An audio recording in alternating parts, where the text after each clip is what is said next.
Vamos iniciar a gravação mostrando os momentos coletores de uma laje maciça, calculado por séries, ou seja, pela teoria clássica, em que se resolve aquela equação de quarta ordem, diferencial de quarta ordem, com séries de seno e calculando com uma grelha equivalente. Meu nome é Roberto Justo Carvalho, sou professor da Federal de São Carlos, né? E, inclusive, eu estarei nesse mês de agosto, participando de um curso lá da Federal de São Carlos, que é o curso prático de aperfeiçoamento em projeto cálculo e detalhamento de estruturas, concreto armado com auxílio de softwares de cálculo estrutural. Não vai ser esse software que nós vamos mostrar aqui. Esse software é só para ensino, né? Nós vamos trabalhar com softwares profissionais, o TQS. Para vocês participarem desse curso, é só entrar no Google, colocar Box, UFSCar, né? Curso de aperfeiçoamento de concreto armado, vocês vão chegar nele e vão ter mais informações. Bom, vamos ao assunto que nós nos colocamos aqui. O assunto é calcular, e nós vamos usar só um exemplo. Esse documento aqui tem diversos exemplos, nós vamos fazer só um, que é uma laje maciça quadrada de 4 por 4, padrão que eu usei lá na minha tese, para fazer as comparações. E vamos ver como que a gente resolveu essa laje. Foi considerada então uma laje de 10 centímetros de espessura, com uma carga de revestimento, carga permanente de 1 kN por metro quadrado, uma carga variável acidental de 5 kN por metro quadrado, a resistência do concreto FCK20, e aí consideramos um módulo de elasticidade de 32 milhões de kN por metro quadrado, né? Não fizemos aquelas contas da norma. Enfim, a laje tem dimensões em planta por 4 por 4 metros, ou 400 centímetros por 400, é quadrada. E para efeito de grelha, nós consideramos essa placa, porque no cálculo já bastava aquelas informações lá, não precisava nem de uma elasticidade. As informações anteriores já eram suficientes para você calcular o momento. Aqui, para fazer a grelha, nós vamos usar vigas retangulares de 20 centímetros de largura, com altura de 100 centímetros. Essa altura é grande para poder provocar uma deformação muito pequena na viga, de maneira que possa ser comparável o resultado da grelha com o da placa usando séries. Porque na placa usando séries, o contorno é considerado indeslocável e ele gira. Então, a segunda condição para ter a rotação para que essa placa possa girar com aquele carregamento, nós vamos depois, lá nas vigas, colocar uma inércia torção só das vigas, uma inércia torção bastante baixa. As vigas vão se apoiar em pilares que também não entram no cálculo, tanto da grelha quanto da teoria de séries, mas só por uma questão de a gente marcar o desenho para você entender onde é que está o pilar, onde estão os apoios. O apoio para efeito do cálculo de grelha é um ponto. Os pilares vão ficar com 20 por 20. Lembre-se que na grelha, nós temos um outro truque para colocar a inércia torção. Nós vamos ter duas situações, uma inércia torção da viga e outra da grelha propriamente dita. Vamos colocar a grelha aqui em evidência. Está aqui a grelha, eu vou ampliar, está aqui. Ela foi feita em Delphi, um Delphi gratuito, já bastante antigo, e ele não acompanhava os padrões do Windows. Então ele fica a tela cheia, mas ele não aproveita, vamos dizer assim, o desenho não aproveita a tela cheia. Aliás, esse é um grande problema. O problema gráfico, você tem que saber o tamanho da tela, tem que definir o ecrã da tela, mas aí vocês leiam na dissertação do autor da parte gráfica do programa. Então está aqui na ajuda, vocês vão encontrar as informações. Ele foi batizado como Uni, mas é uma grelha equivalente. Está aqui o meu nome, que eu fiz a orientação tanto de um quanto de outro.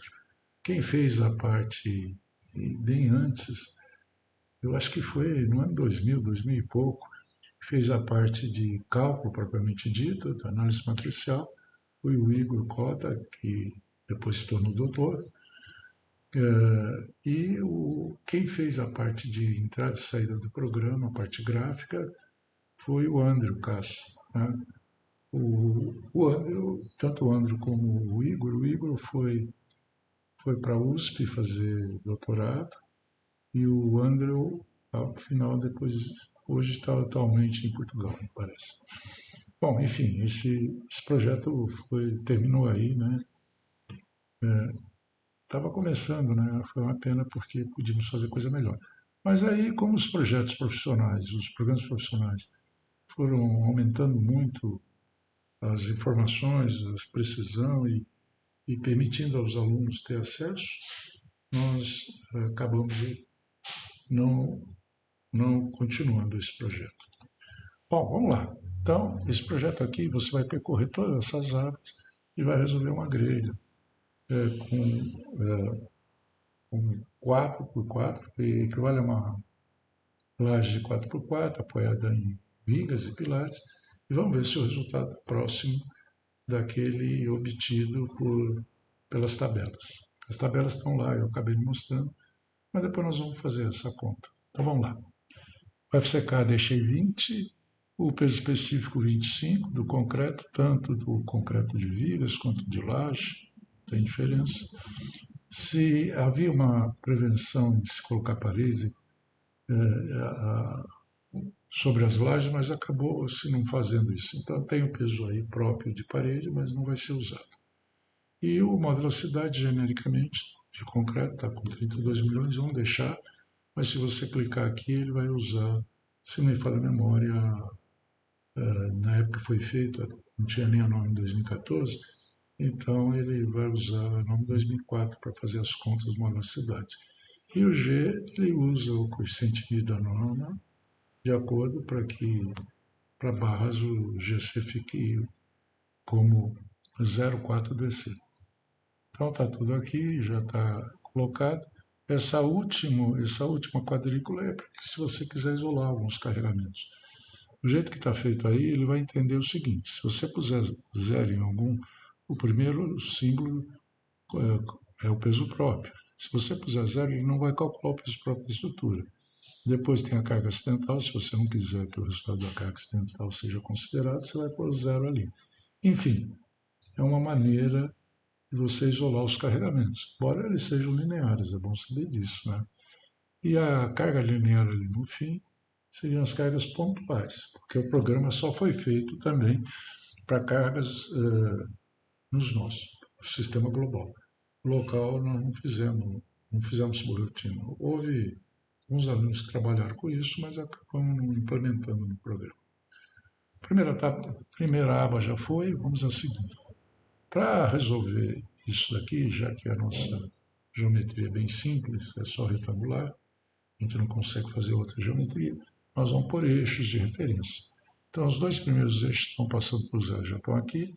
Eu vou pôr um eixo horizontal a 400 centímetros, eu digito lá 400, clico aqui em criar H, ele já criou o outro eixo horizontal.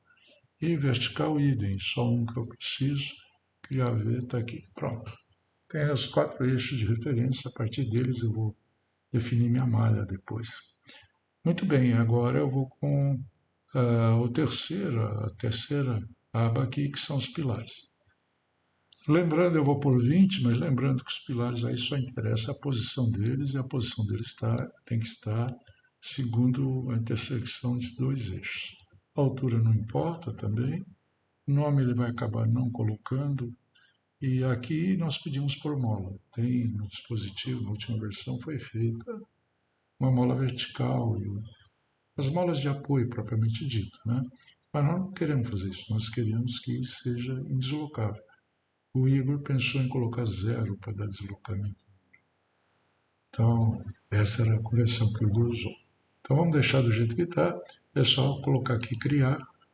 Ele fica com um mouse diferente. Nós vamos aproximando do ponto que nós queremos. Usando o scroll, usando a rodinha do mouse para chegar próximo. Coloquei um pilar. Vou colocar o segundo sempre e não esquecendo de colocar criar. Ele, quando chega bem próximo, ele já pega o ponto interseção. Aqui o terceiro, depois o quarto pilar. Pronto, temos os 4 pilares já colocados. A próxima é as vigas aproximadas. A viga nós temos que entrar com a largura dela, 20 centímetros, a altura 100. E agora a viga, nós fazemos apertando essa calculadora aqui, nós vamos ter a área, depois nós temos a inércia, que vai ser BH3/12, depois se verifica se deu certo. Agora, a inércia à torção, ele está usando a fórmula da resistência. Essa inércia à torção da resistência não é recomendável, como nós já explicamos, porque senão vai dar uma resistência à torção grande, o que não acontece na prática. Na prática, essa resistência à torção cai sensivelmente, principalmente para elementos com 20 centímetros de largura. Então, para não levar em conta esse efeito de torção da viga, que engastaria, de certa maneira, a laje, a viga, e criaria um momento lá no apoio, um momento grande na viga, também na placa. Enfim, nós temos que diminuir essa torção, é o que os programas profissionais fazem. Nós vamos dividir por 100 a fórmula usada na resistência dos materiais. Lembrar que a fórmula também é um pouco diferente que essa. Nós estamos com a menor dimensão, vezes a menor dimensão ao cubo, vezes a menor, dividido por 3. Esse 3 não é sempre constante na resistência dos materiais, mas esse detalhe tem importância. Nós estamos dividindo por 100, já não faz muita diferença. Aí eu calculo, ele calculou para mim com 100. Aí eu crio a viga. Agora ali eu vou de pilar a pilar, centro a centro de pilar. Olha lá. Importante que o ponto chegue direitinho. Pronto, a primeira viga criada. A cada viga eu tenho que apertar lá criar viga.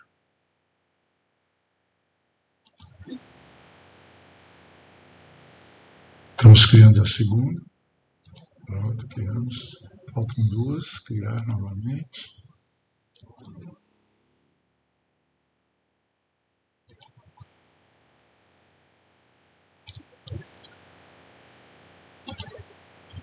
A última agora, a última viga.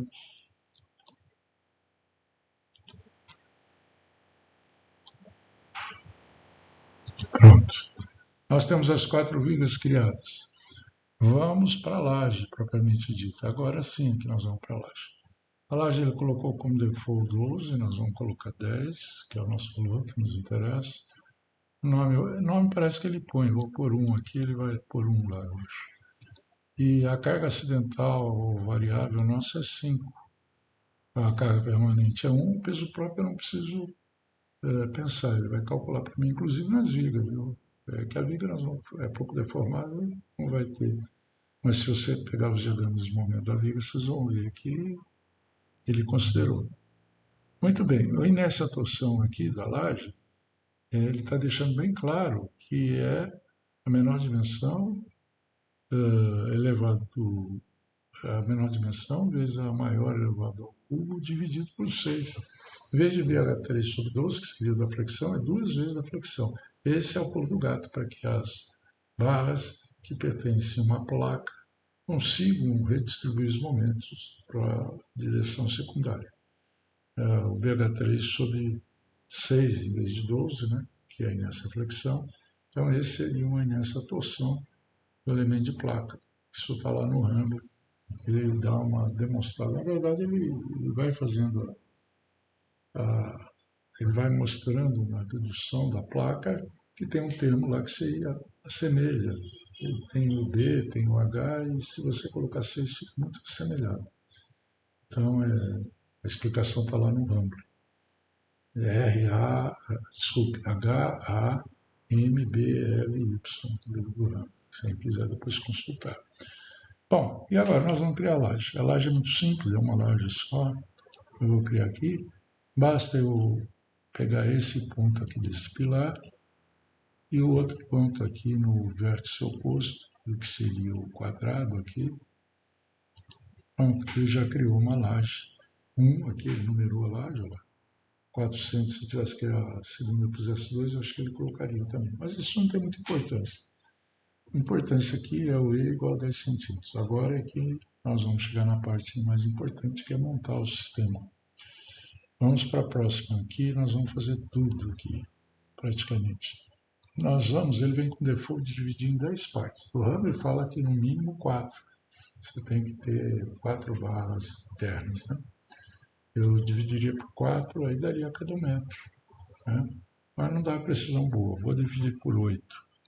Vou dividir a cada meio metro. 8 aqui, 8 aqui. E agora eu clico em gerar grelha principal. Pronto. Ele gerou a grelha principal, e aí é o grande segredo do programa, isso que dá trabalho. A gente fazia isso manualmente, enfim, era muito complicado. Antigamente, né? Claro que hoje tem os programas profissionais, você nem vê essa grelha aqui, você vê, mas eles tiram os números todos, né? Então aqui ele começou por baixo, se não me falha a memória, lá barra 1, nó 1, 2, dá um trabalho fazer, né? Nós estamos com 81 nós, olha lá, e 144 barras. Nós vamos ter que resolver aí 3 vezes 81, 243 equações, na verdade tira 3 aí do equilíbrio, 240, cerca de 240 equações lineares, ok? Eu acho que está tudo pronto, então geramos a grelha, vamos calcular. Ele já calculou, ele escreveu um monte de coisa aqui, vocês não perceberam porque estava a tela grande, mas ele escreveu e disse que já foi calculado. Quando começa a aumentar muito o número de nós, muito mesmo, ele começa a resolver, fica pensando, aí você percebe, ele não tem também nenhuma, não usamos nenhuma técnica para diminuir o tamanho da matriz de rigidez, enfim, fizemos um programa bem simples na época, né? Foi iniciação científica esse programa. Bom, aí nós poderíamos, antes de ter rodado, nós poderíamos ter carga local ali, ó. Tem a carga local e, enfim, nós não vamos mexer com ela, mas poderíamos. Vamos gerar a grelha deformada, se já está resolvido, a grelha deformada deve aparecer. E você viu que mudou a cor ali? Acho que está com um amarelo. Aí eu vou pôr o render, está aqui. Aí vocês percebam que aqui está, o programa foi tirado da internet, o Andrew não fez esse programa, ele só fez a comunicação com o programa, mas depois ele fez o dele, vocês vão ver. E aqui nós vamos baixar ou diminuir a amplificação, mas eu vou deixar aqui mais ou menos para vocês verem. O ponto da laje desce bastante. Olha o ponto central de uma viga. Tem viga aqui. Veja que isso não acontece lá na teoria de placas clássica. A viga não se deforma. Então, é de se esperar que os resultados não sejam exatamente os mesmos, né? Não pode ser o mesmo. Primeiro que lá é contínuo, aqui é discreto. E segundo que nós temos condições de contorno distintas. Na minha tese eu cheguei ao exagero de colocar em toda a barrinha que chegasse aqui um ponto de apoio, ou seja, um pilar. Eu fiz já isso aqui nesse programa. E, obviamente, você refina um pouquinho mais. Como é que refina? Você faz a sua solução, chega mais próxima da solução de placa clássica. Agora, essa daqui é melhor, porque essa aqui vai te dizer o que vai acontecer em termos de deformação, eventualmente o que vai mudar nos momentos, quando você considerar a viga, que é o que tem lá. Né? Aliás, é bacana, esse programa é bacana, porque ele é muito simples, né? Você rodar ele em duas lajes uma do lado da outra e pôr a viga no meio com pequena dimensão. Ou você começa com uma dimensão grande, depois você vai diminuindo, que eu fiz isso na minha tese, inclusive, né? Até para mostrar que quando a viga é pequena, ela é como se não existisse. A placa passa a ser as duas lajes que estão contíguas, passa a ser uma só. E a viga, se você for muito mal, o projetista muito ruim, você vai fazer a viga pesar na sua laje e não dar apoio. Bom, dito tudo isso, vamos fechar aqui, vamos ao que nos interessa. E, para tanto, eu tenho que fazer uma deformação aqui maior, aqui, vou pôr 10. Tem outras coisas que eu não estou mostrando aqui. Podia fazer uma aula só dessa na internet, né? E aqui, ó, tem o diagrama de momento fletor. Então eu aperto ele fica pronto para fazer o momento fletor. Eu vou pegar o momento fletor aqui no meio. Eu pego uma janela, fixei a janela, e agora eu vou marcar aqui do lado o diagrama de momento daquela janela. Pronto, ele mostrou. Puxa, deu 10. Deu 2,95.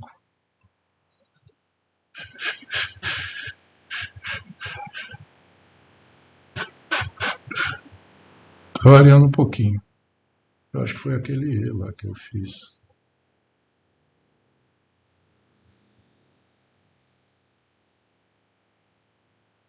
$2,96, na verdade, deu 2,96. Bom, esse não é o momento final que a placa vai ser obtida. Esse momento aqui eu tenho que multiplicar por 2. Então, 2,96 para multiplicar por 2, eu vou lá naquele documento, em Word, 2,96. Eu vou pegar, ó, ela tinha dado 3,11, tá vendo? De vez em quando dá uma diferença por causa do erro.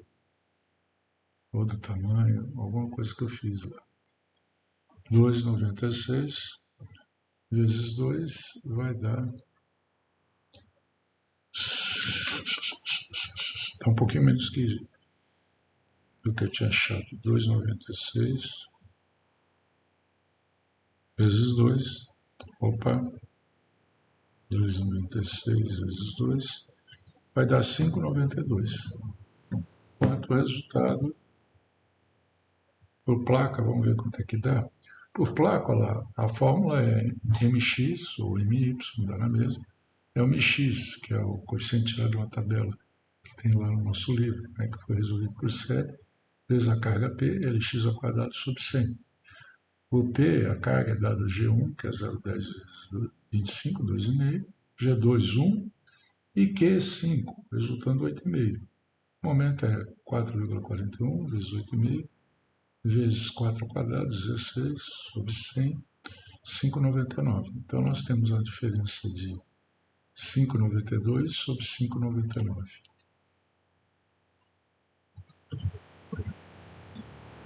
E a diferença dá